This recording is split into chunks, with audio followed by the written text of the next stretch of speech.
Bismillahirrahmanirrahim. Assalamualaikum warahmatullahi wabarakatuh. Alhamdulillah nahmaduhu wa nasta'inuhu wa nastaghfiruh wa na'udzu billahi min shururi anfusina wa min sayyiati a'malina. May yahdihillahu fala mudhillalah wa may yudlilhu fala hadiyalah. Asyhadu an la ilaha illallah wa asyhadu anna Muhammadan abduhu wa rasuluh.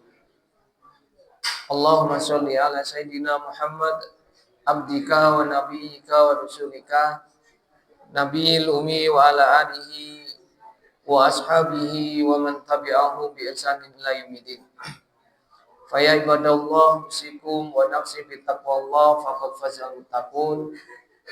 Wallahu ta'ala fil Qur'anil Karim, ya ayyuhalladzina amanu ittaqullaha haqqa tuqatih wa la tamutunna illa wa antum muslimun. Ya ayyuhan nasu taqu rabbakumul ladzi khalaqakum min nafsin wahidah wa khalaqa minha zawjaha wa bassa minhuma rijalan katsiran wa nisaa'a wattaqullaha alladzi tasaaluna bihi wal arham innallaha kana 'alaikum raqiba. Ya ayyuhalladzina amanu ittaqullaha wa qulu qawlan sadida yuslih lakum a'malakum wa yaghfir lakum dzunubakum wa may yuti'illah wa rasulahu faqad faza fawzan 'azima. Rabbi shrah li sadri wa yassir li amri wa hlul 'uqdatam min lisani yafqahu qawli. Allahumma anfa'na bima 'allamtana wa 'allimna ma yanfa'una. Rabbi zidna ilma warzuqna fahma. Allahumma inna nas'aluka ilman nafi'an wa rizqan thayyiban wa amalan mutaqabbalan. Amma ba'd. Ma'asyiral muslimin wa muslimat, Bapak Ibu sekalian yang senantiasa dirahmati oleh Allah Subhanahu wa taala. Alhamdulillah, bersyukur kepada Allah Subhanahu wa taala di malam hari ini Allah masih mencurahkan nikmatnya yang tidak terhingga kepada kita semuanya. Allah masih berikan kesempatan kepada kita untuk memanfaatkan waktu, usia, umur kita dengan mengisinya dalam bentuk amal-amal ibadah, amal ketaatan, amal kebaikan. Dan ini sebuah nikmat yang tidak terhingga ketika hanya dibandingkan dengan nikmat-nikmat yang selama ini mungkin kita mencarinya mati-matian. Kepala jadi kaki, kaki jadi kepala, tidak kenal waktu untuk mengejar itu semuanya. Padahal Allah telah berikan nikmat yang tidak terhingga yang kadang kita lupa untuk mensyukurinya. Makanya kalau kita terus mengkaji bagaimana Syekh Utsaimin sampai mengatakan tasabbahu khairum minad dunya wa ma fiha. Jadi satu kalimat tasbih saja itu nilainya lebih baik daripada dunia seisinya. At-tasabaha khairum minad dunya wa ma fiha. Satu kalimat tasbih. Ya, apalagi semuanya yang kita lakukan sebagaimana malam hari ini. Maka kata Imam Abu Hanifah, salah satu imam dari 4 mazhab, beliau mengatakan ternyata yang menjadikan kunci kebahagiaan, kesuksesan, ketenangan buat beliau adalah bagaimana beliau senantiasa bersyukur kepada Allah dan selalu bertahmid kepadanya, kepada Rabb. Yang kadang hari ini kita sering lupa kalau sudah disehatkan, ya, sudah diberikan waktu, diberikan kemampuan, bisa berjalan, bisa melihat, bisa mendengar, tapi ternyata kita lupa. Berat rasanya untuk kemudian mengatakan alhamdulillahilladzi, dan semuanya itu semata karena Allah. Baru kemudian ketika kita dicoba sedikit sama Allah, ya, dikasih sariawan gitu, baru sambate para karu-karuan, ya. Sami kalian napa nika piantun ternak ayam potong, pas kemudian jelalah harganya telur itu ayam petelur, maaf, ayam petelur pas hargane telung niku anjlok, sambate kalian pas mungkin boten anjlok niku beda napa boten gitu ya. Padahal anjlok sama hargane stabil dan naik itu akeh pundi. Nah, begitu kemudian stabil dan harga naik itu meneng mawon. Tapi begitu anjlok itu sampai boten ganggu-gangguan. Makanya kita baru sadar lek nikmate kula jenengan sami saged ngomong, saged ningali, saged mirsani, saged jalan itu kalau kemudian semuanya sudah diambil sedikit oleh Allah. Baru kita nangis-nangis sama Allah.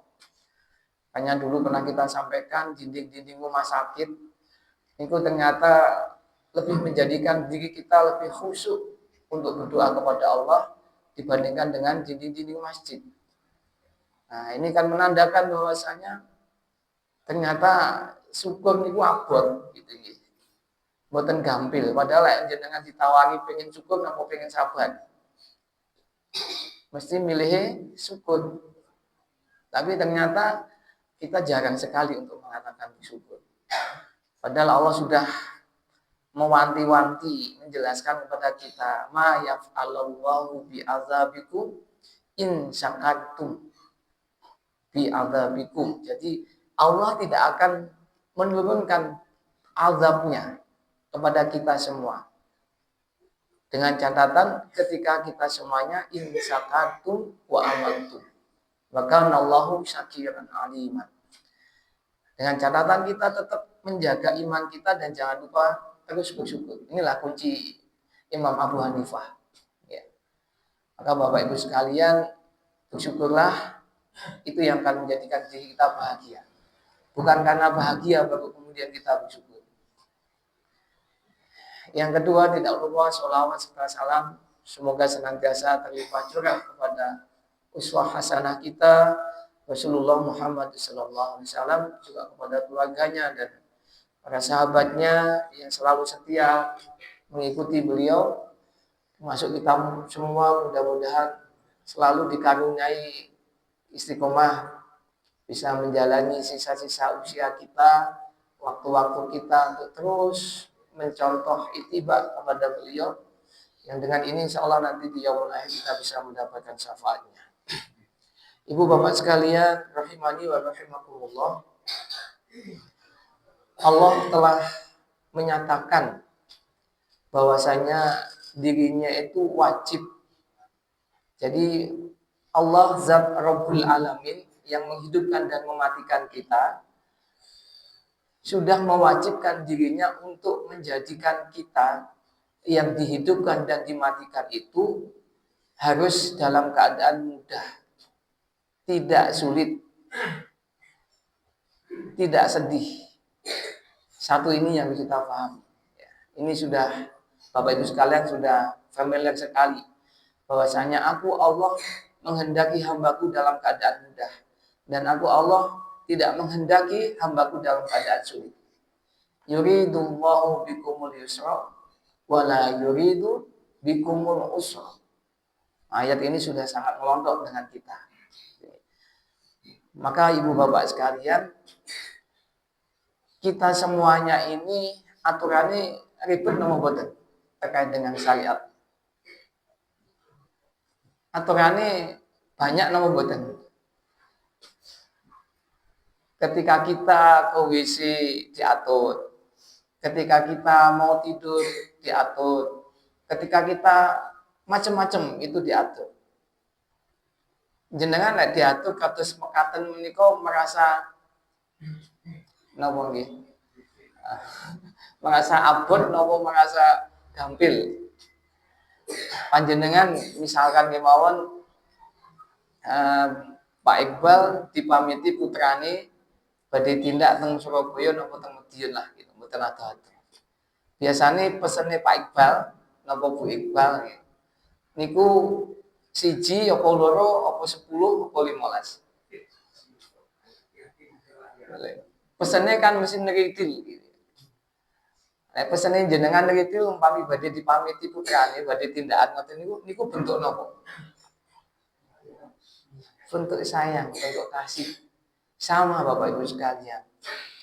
Allah Subhanahu wa taala itu juga menjadikan syariat aturan dumateng kula panjenengan sami ini juga neliti.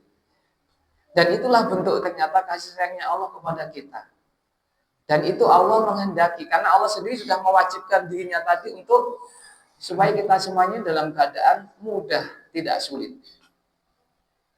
Ini yang harus kita camkan bersama Ibu Bapak sekalian.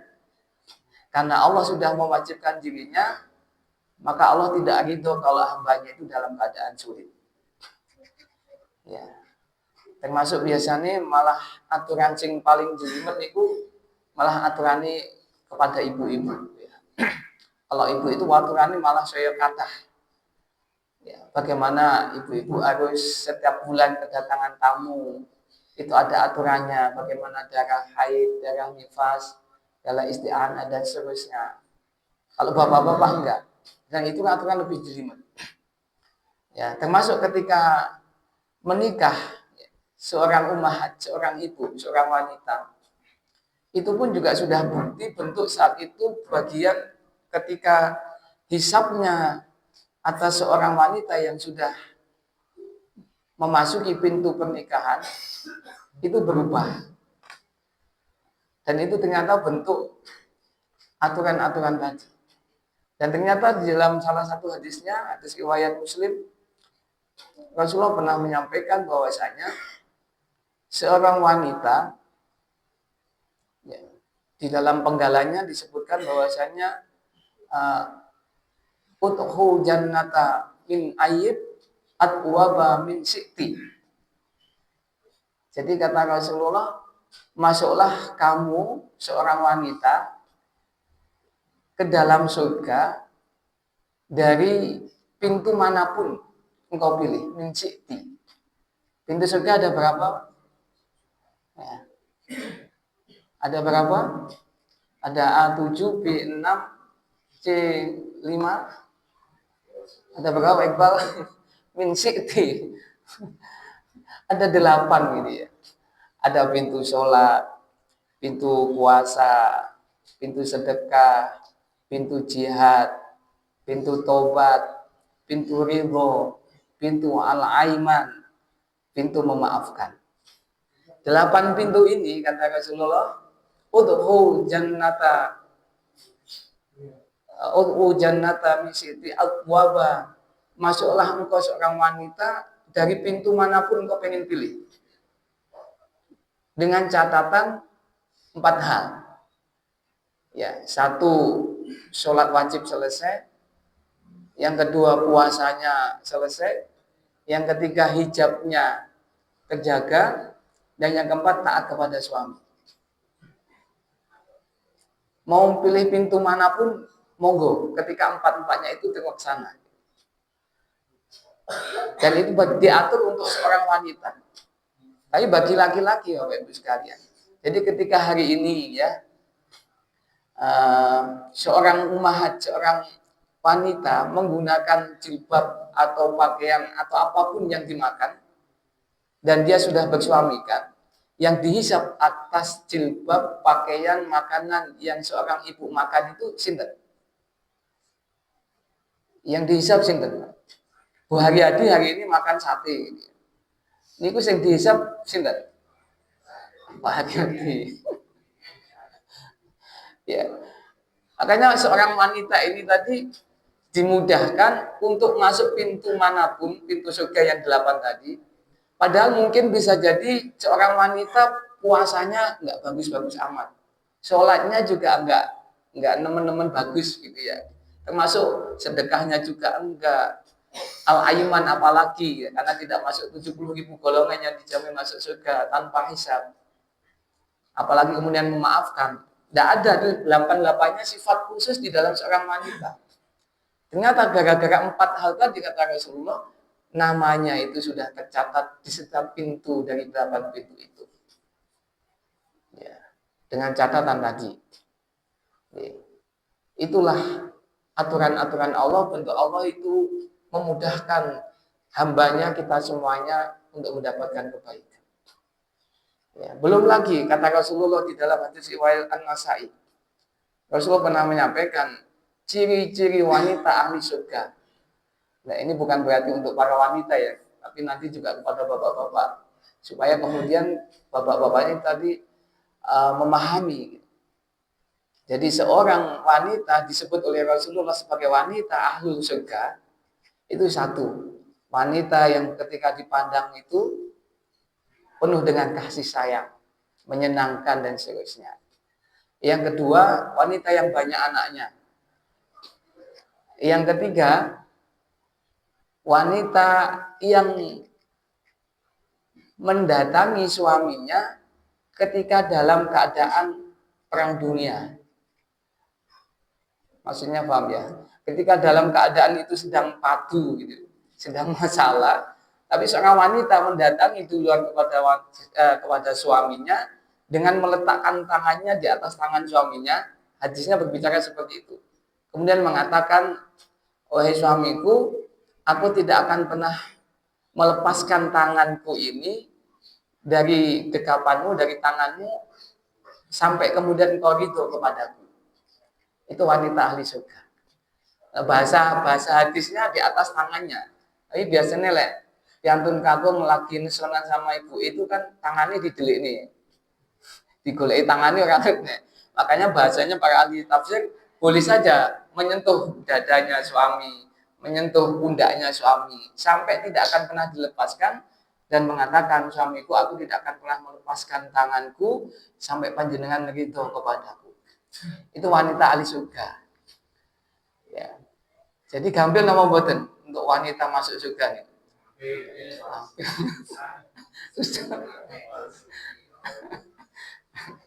Gampil ya. Tapi kan kita paham semua, Pak. Ya mudah, dari situ mudah. Tapi ternyata kan Rasulullah juga pernah melewati neraka ya. Ya. Tapi katanya gampil, gampang, mudah. Kok ternyata yang menghuni neraka itu sebagian besar para wanita. Enek opo gitu. Dan ternyata kata Rasulullah itu ya apa? Yakfur aksir wa yakfur aksan. Jadi ternyata yang menjadikan asbab para wanita yang tadi begitu mudahnya, Wak, hanya pakai jilbab, dijaga kemaluannya, dijaga sikapnya, sholatnya selesai, puasanya selesai, taat kepada suami, namanya sudah tercatat di 8 pintu surga, mau manapun. Dalam tanda kutip itu kan gampang ini menurut kita. Tapi ternyata justru yang sebagian besar menghuni neraka itu dari kalangan wanita. Kenapa? Kata Rasulullah, yakfur. Ternyata mereka sebagian besar itu kufur. Apakah mereka kata para sahabat kufur kepada Allah ya Rasul? Oh enggak. Lah, tidak, dia tidak kufur kepada Allah, tapi dia banyak kufur kepada suaminya. Ya, jadi gagah-gagahi Pak Aryadi nang kene iku pun di rumah gagah jadi hilang. Kamu tuh Pak Aryadi. Ya. Ya, ala kulihan ya Ibu Bapak sekalian, ternyata banyak yang dilupakan ya oleh kita semua. Ketika kemudahan itu makanya Pak, seorang yang dikatakan oleh Rasulullah apa Pak, nanti tidak akan pernah diajak bicara di yaumul akhir oleh Allah, itu adalah bukan wanita. Dan gelar ini tidak disebutkan kepada wanita, tapi kepada seorang laki-laki, seorang suami yang ketika istrinya, anaknya nggak pakai jilbab, ya suaminya, laki-lakinya itu mau menengok.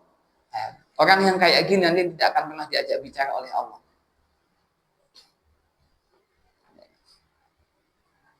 Kalau anaknya perempuan, kemudian istrinya, dia melakukan hal-hal yang mungkin tidak benar, dosa dan kemaksiatan.